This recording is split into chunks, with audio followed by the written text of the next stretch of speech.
tek letra e 2 të kronikave, kapitulli i 20, kronika 2.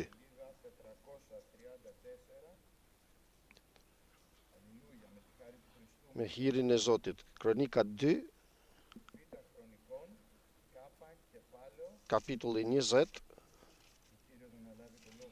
Zotit të marrë përsipër fjalën e tij.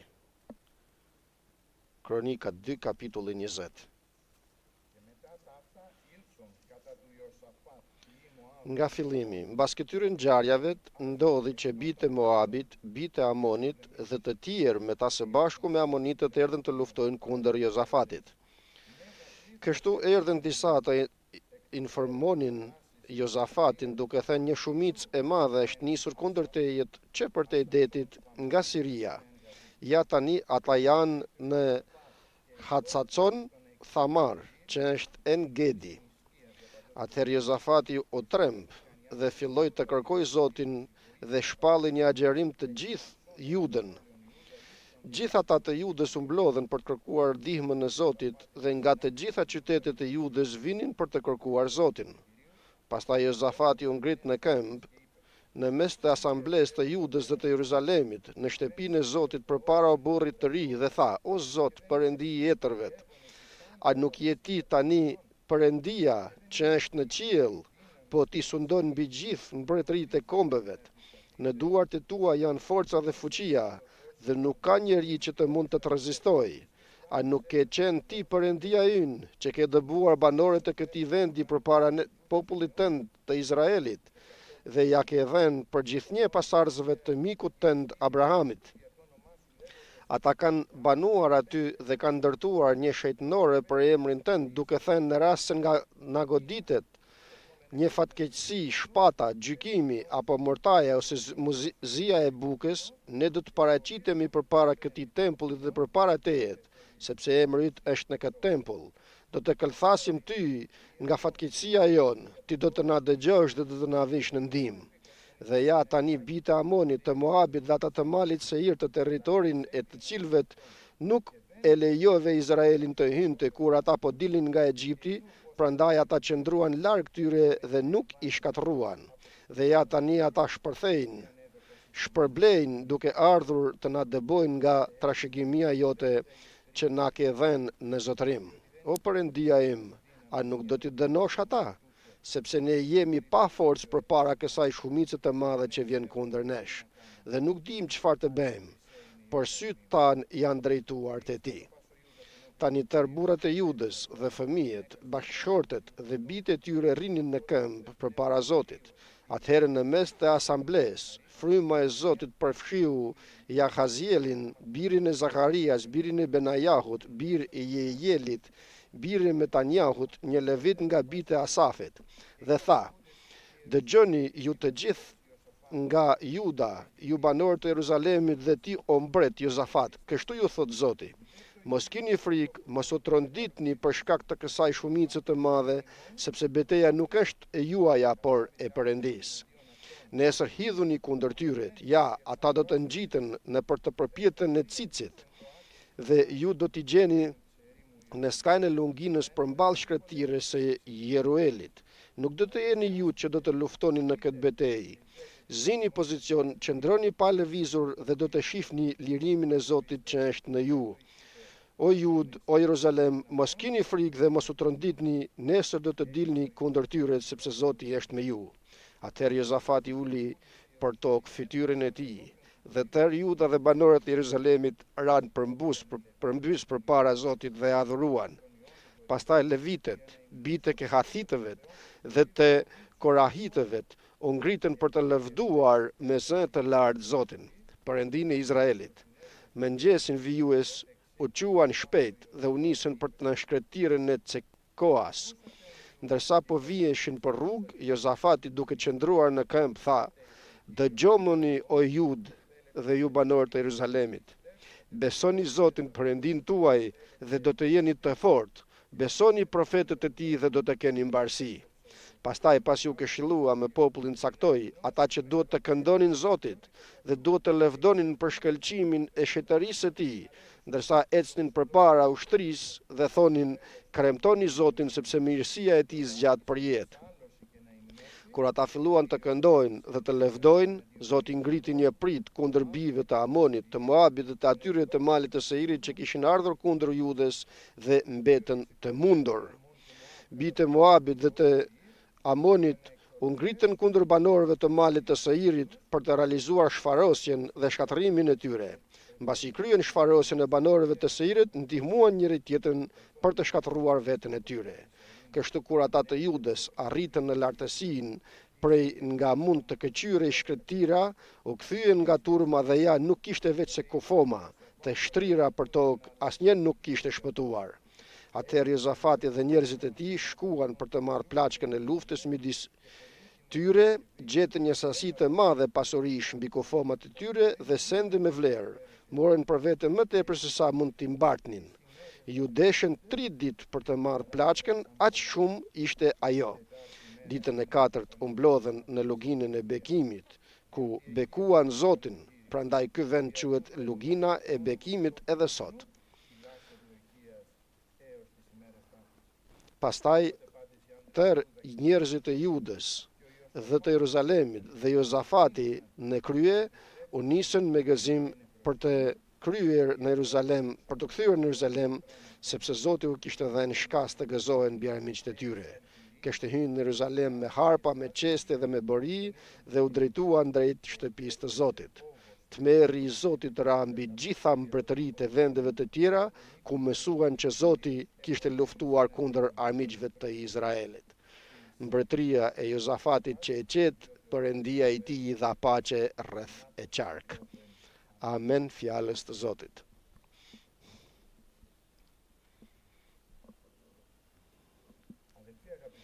Vëllezër dhe motra të dashur, Zoti gëzohet që të jap fitore tek i dobti luftëtari i tij. Zoti gëzohet që të jap fitore në luftëtarin e tij më të dobët. E vërteta është se njeriu është i krijuar prej baltet dhe ato jemi, të cilën ne e njohim dhe e dim se vetë Perëndia nëpërmjet fjalës të tij na e thot këtë, por e shohim edhe vetë nga vetë jeta jonë se jemi njerëz dhe të gjithë njerëzit dhe nuk është i denjt asnjë njeri në fjalë, thot Perëndia. Ashtu sikurse ne vetë nga jeta jonë e shohim dobësinë tonë. Aleluja. Sepse Perëndia nuk erdhi për të fortët, por për të dobët. Por Zoti gëzohet, e them përsëri vëllezër dhe motra, që të jap fitore sepse Krishti i jep fitoret. Nuk i merr njeriu, por i merr Krishti. 12 dishepujt ishin të mbyllur për shkak të frikës të judejvet, ato ishin njerëzit. Ai ishte Pietri, ai ishte Gjoni, ai ishte Jakobi, ato ishin njerëz të dobët, të mbushur me frikë, por edhe pse ishin 3 vjet e gjys me Krishtin dhe e përjetuan Krishtin nga afër, pan mrekullitë e Perëndisë, pan ringjalljet e të vdekurve që bëri Krishti. Dhe do të thoshte dikush, ma përse humbin guximin ato njerëz? Po vëllezër, sepse janë njerëz të dobët. Dhe shpeshherë themi të bëhet kjo mrekullia e madhe, mrekullia e tjetër, të marrim forcë, të marrim vëllezër dhe motra. Jemi njerëz të dobët, këtë e shohim tek shkrimi. Por Pietri, Gjoni dhe Jakobi dhe të tjerët qëndruan në atë që u tha Zoti, në Jeruzalem, derisa të marrin forca, të marrin forcë nga lart. Dhe erdhi Krishti dhe i pagzoi me frymën të shenjtë në ditën e Pentekostis dhe ditën rreshajave dhe u bën njerëz të tjerë. Ma ku është Pietri ku pak përpara ishte i fshehur, atje në atë kat të sipërm, në atë dhomë ku ishin mbledhur për frikë të farisejve dhe të judejvet? Ja, tani ka dalë jashtë dhe përpara gjithë popullit tharret më të madhe dhe flet për fjalën e Perëndisë. sepse nuk është më njeriu, por është Zoti në te. Dhe Perëndia ju dha fitore, dhe jo vetëm ditën e Pentekostis, por gjithë atë periudhë që studiojmë dhe çdo të premte në kishën e parë apostolike shohim se si Perëndia tek të dobët u jep fitore. I dobët nga njëra anë, por luftëtar nga ana tjetër. Sepse mund të jemi dobët, të jemi mbyllur në një dhomë dhe të mos luftoj, por Pietri dhe të tjerët ishin atje dhe luftonin në lutje. Ju kishte thënë Zoti të qëndronin në gjunjë dhe kemi nevojë për gjunjë. Të qëndrojmë në gjunjë. Sa? Jo pas shumë ditëve do t'ju vizitoj ngushëlluesi. Sa? Nuk e dim. Tha Zoti kështu, këtë do të bëjmë. Çfarë mund të bëjmë? Mund të dilnin, të thërrisnin, të predikonin, nuk mundnin. Por çfarë bën? Bën atë që munden. Qëndruan në betejën që ju tha Zoti. Dhe aty në atë vend ku qëndruan, i vizitoi Zoti, ju dha forcën që të dalin. Këtu shohim atë mbret, Jozafatin, i cili ishte një njeri që na thot në kapitujt e kaluar se Zoti ishte me te. Por përse ishte Zoti me te? Jo në një anësi, por sepse ecte në udhët e Davidit dhe urdhrat e tij ecte në ta dhe përëndin e atit të tij e karkoi. Ky ishte Jozafati. Mundësisht dërgoi princat e popullit që të mësojnë popullin në qytetet e Judës dhe kishin librin e ligjit të Perëndis dhe mësonin popullin. Pra ishte një njeri që e donte fjalën e Perëndis, e donte ligjin e Perëndis dhe qëndronte besnik në urdhërat, qoftë në ato urdhërime të shkruara apo qoftë edhe nga ato të cilat vinin nga fryma e shenjtë. Dhe vëllezër dhe motra, fryma e shenjtë tregoi se kemi nevojë për bindje në fjalën që na thot Zoti. Që të kemi zërin e Perëndis ishte qoftë në fjalën e shkruar, qoftë në fjalën profetike, kemi nevojën që të kemi vullnetin që t'i bindemi atij. Për këtë arsye kthejmë zemrën tonë dhe themi: o Zot, jemi të dobët, por të lutem na jep atë forcë, atë frymë të forcës të shenjtë, të vullnetit që të t'i bindemi dhe të realizojmë ato që ti na thua. Ky ishte mbreti besnik dhe i bekuar Jozafati. Por na thot këtu në kapitullin e 20 se drejt tij u ngritën bijt e Moabit, të Amonit dhe bashkë me të përveç Amonitët të vinë të luftojnë kundër tyre nga mali i Seirit. Sikur të themi sot 3 mbretëri. Pra njeriu në Perëndis dolën të luftojnë kundër tij. Po, njeriu në Perëndis, sepse këtu ishin Amonitët dhe Moabitët dhe e dim ne sot shumë mirë se djalli lufton kundër nesh, që është armiku i shpirtit që nuk don jo vetëm që të shpëtohemi, por as të flasim për të shpëtuar të tjerët. Jo vetëm të mos vim në kish, të mos lutemi, të mos studiojmë fjalën e Perëndis, të mos kemi bashkësi me njëri tjetrin, por të largohemi dhe të izolohemi në vetmi. Këtë don armiku i shpirtit, që të na nxjerr me anë të mëkatit jashtë dhe akoma t'i lëm kufin tont apo muret rrethuese të hapura që të mundet të hyjnë dhelprat e vogla që të vinë të hanë frytin ton që është nëpërmjet vullnetit të botës. Ky njeri dhe populli i Perëndis përgatiten për një luftë, sikurse u lajmëruan për një turm të madhe kundër tyre që po vinte. Tani çfarë do të bëjnë? Jozafat çfarë do të bësh tani? Dhe populli i Perëndis, vëllezër dhe motra, është në gjendje lufte. Është në luftë betejë frymërore.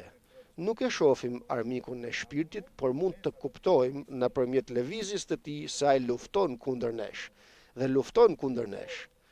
Dhe kjo si njohuri dhe si dituri do të vijë shpesh herë dhe për herë në mendje dhe në zemrën tonë, për të ditur se ne jemi në betejë, sepse kur nuk e di se jam në betejë, atëherë mund të më marrë gjumi.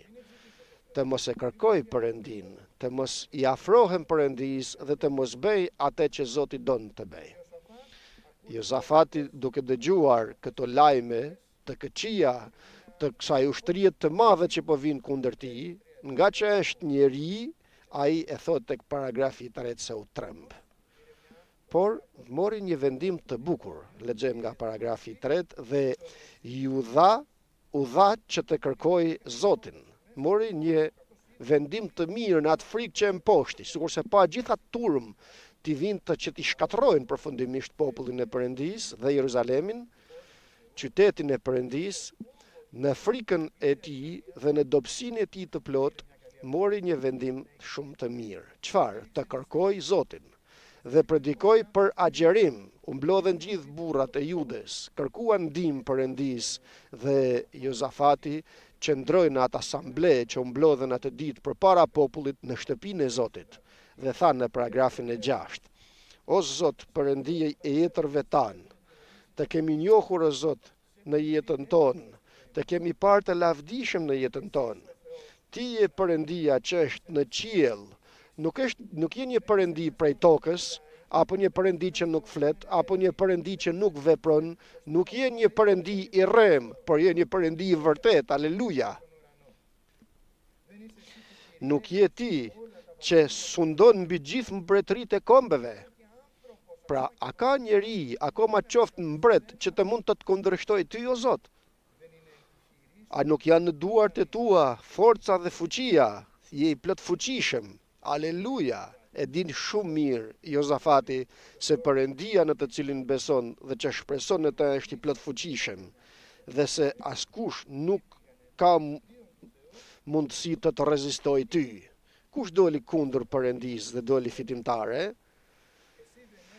A nuk ke qenë ti Perëndia ynë që ke dëbuar banorët e këtij vendi për të ardhur populli yt dhe të banoj këtu? Ti nuk i nxore, do të themi sot, në jetën tonë, të gjitha mëkatet nga jeta jonë dhe nuk na çlirove o Zot. Dhe sa herë nga armiq, nga gjendje, nga vështirësi të ndryshme, ti nuk i ai që na çlirove Perëndi. Dhe ja o Zot, si na shpërblen sot ato, vinë për të na përzën prej trashëgimisë që ti na dhe. O Zot, Perëndia jon, a nuk do të gjykosh ato? Nuk do të shohësh se ç'bëjnë? Sepse nuk ka forcë në ne që të mund t'i kundërshtohemi kësaj turmëve të mëdha. Kjo dëshmi ishte një shpëtim për Jozafatin. Dëshmia jon, njohuria jon si jemi njerëz të dobët, është gjysma e fitores të Perëndis.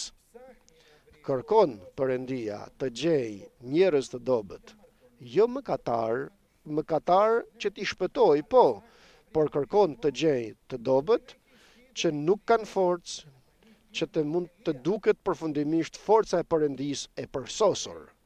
Dhe thot, gjithë turma që vjen kundër nesh, ne nuk e dim se ç'të bëjmë. Nuk dim o Zot.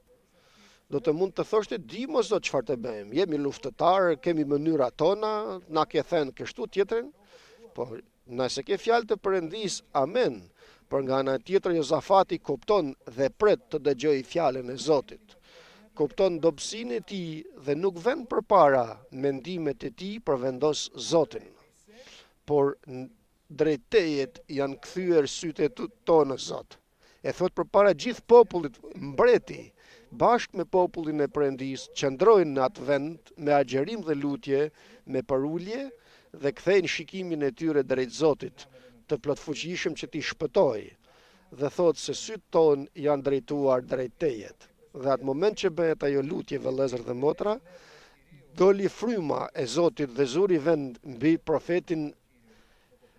Ja Zoti me frymën e tij të shenjtë, dëgjomeni, thot, ju gjithë Juda, mos keni frikë dhe mos keni frikë prej kësaj turme të madhe që vjen kundër jush, sepse lufta dhe betejë nuk është e juaja, por e Perëndis. Betejë nuk është e juaja, por e Perëndis. E besojmë këtë, vëllezër dhe motra. Është fjalë e Perëndis. Nesër zbritni kundër tyre. Ma është lufta e Perëndis, do të zbresim. Nuk tha Zoti se lufta është e Tija, të qëndrojmë në shtëpitë tona, në punët tona, në shqetësimet tona. Jo, të zbritni. Ju do të zbritni për të luftuar edhe ju. Ato po ngjiten drejt luginës, në skajnë e luginës përballë shkretirës së Judit. Do të jeni ju që do të luftoni në betejë dhe shikonin mes jush se si do të vijë shpëtimi juaj. Mos keni frikë dhe nesër dilni të luftoni kundër tyre. Ky është urdhër i Zotit dhe ky është urdhër edhe për ne sot. Po, jam i dobët. Po, je i dobët. Por Perëndia të don jo vetëm të dobët, por të dobët luftëtar të tin. Të luftosh në betejat e Zotit.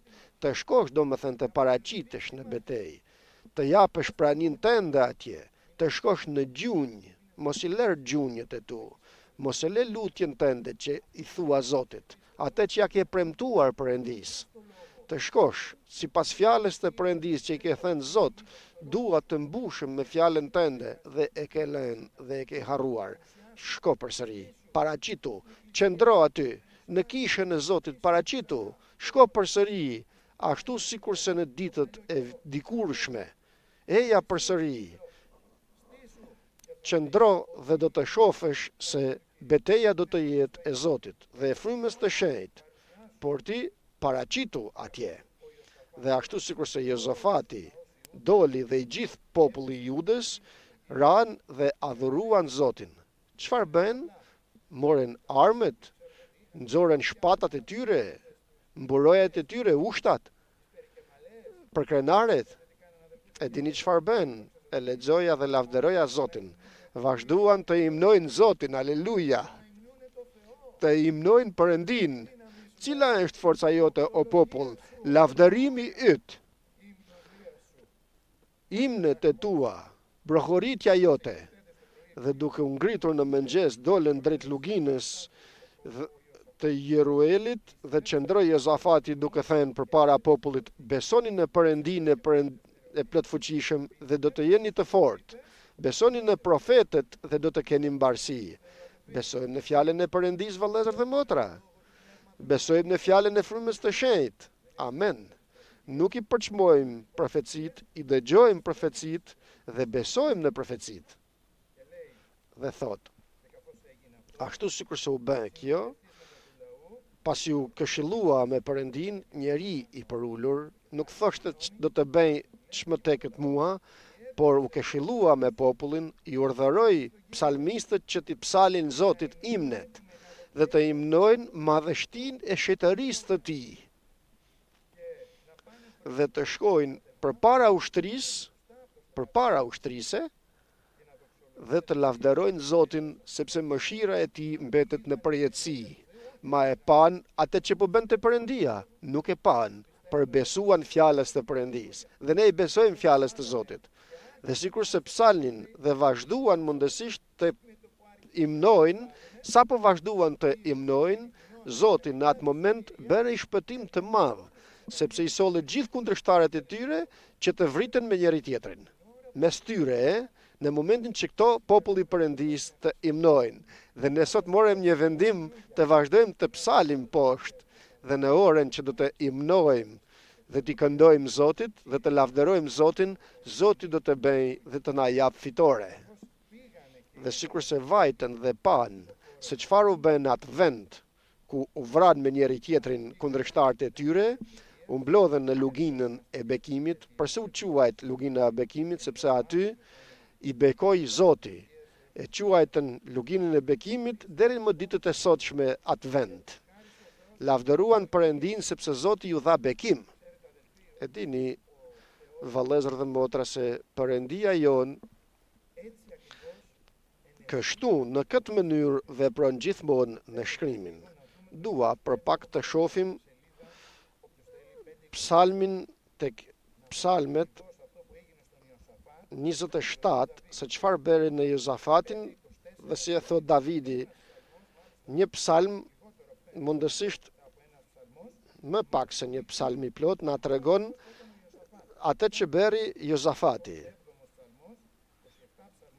Psalmi 27 thot, Zoti është drita ime dhe shpëtimi im, kujt ti kem frikë? Zoti është kështjella jetës time, dhe nga kush do të kem frikë? Kur njerëzit e këqin, armiqt dhe kundërshtarët e mi më sulmuan për të grënë mishin tim, ata vet u lëkundën dhe ranë. Edhe sikur një ushtri të dilte kundër mejet, zemra ime nuk do të kishte frikë. Edhe sikur një luftë të përciste kundër mejet, përsëri do të besoja tek ti. Nga kush do të kem frikë? Kush njeri mundet të më tremb nëse i kam Perëndin në jetën time? Ose cila gjendje është ajo që mund të më tremb dhe të më bëj që të kthehem mbrapsht, po të kem Perëndin në jetën time? Kur njerëzit e këqin, armiqt e mi, u afruan të nghan mishin tim, të gjithë ato u lëkundën dhe ranë. Nuk ranë prej mejet, nuk ranë nga që unë isha diçka, por nga që i bëri Perëndia të binte. Perëndia ishte atje. Edhe në qoftë se akoma do të dale një ushtri kundër mejet, zemra ime s'do të trembet. Dhe tani Chelsea, vëllezër dhe motra, përse David, nga që je luftëtar i famshëm me ke mundësi të mëdhaja që të luftosh, jo, e parashkron shumë bukur tek paragrafi i 4. Një gjë i kërkova Zotit, dhe atë kërkoj të banoj në shtëpinë e Zotit tërë ditë të jetës time, për të soditur bukurinë e Zotit dhe për të admiruar tempullin e tij, sepse ditën e fatkeqësisë ai do të më fsheh në çadrën e tij, do të më fsheh në një vend sekret në të banesës së tij, do të më lartoj mbi një shkëmb, dhe tani koka ime do të ngrihet mbi armiqtë e mi që më rrethojnë, dhe do të ofroj në banesën e tij flijime dhe brit magazimi. Do të këndoj dhe do të kremtoj levdimet e Zotit. Vendimi i tij ishte, edhe pse i dobët, por në shtëpinë e Zotit. Dëshira e tij ishte që të ishte në praninë e Zotit, të ishte në dhomën e lutjes, por edhe në kish, të jetë me Perëndinë e tij dhe me vëllezërit e tij së bashku. Dhe mundësisht këtë ta kërkoj në jetën time. Përse ta kërkoj? Sepse kjo dëshiron të ike, kjo dëshirë të largohet me kalimin e kohës, në qoftë se unë e kërkoj. Dhe jo vetëm disa ditë të jetës time, thot Davidi, me bën përshtypje, por thot të gjitha ditët të jetës time. Ma është mbret, ma as don të shkojë në mbretërinë e tij, në kështjell të shoh, jo, don të jetë në shtëpinë e Zotit. Kjo është dëshira e Davidit, sepse e din se aty është siguria e tij. Vëllezër dhe motra, siguria jonë është në krahun e fuqishëm të Zotit. Dhe ku të mblidhet populli i Perëndis, aty është Perëndia. Dhe kjo është siguria jonë. Në ditën e vështirë do të më fsheh në thellësitë e çadrës së tij dhe do të më lartësoj mbi shkëmb. Dhe kush është shkëmbi? Krishti jon. Krishti jon është shkëmbi. Amen, fjalës të Zotit.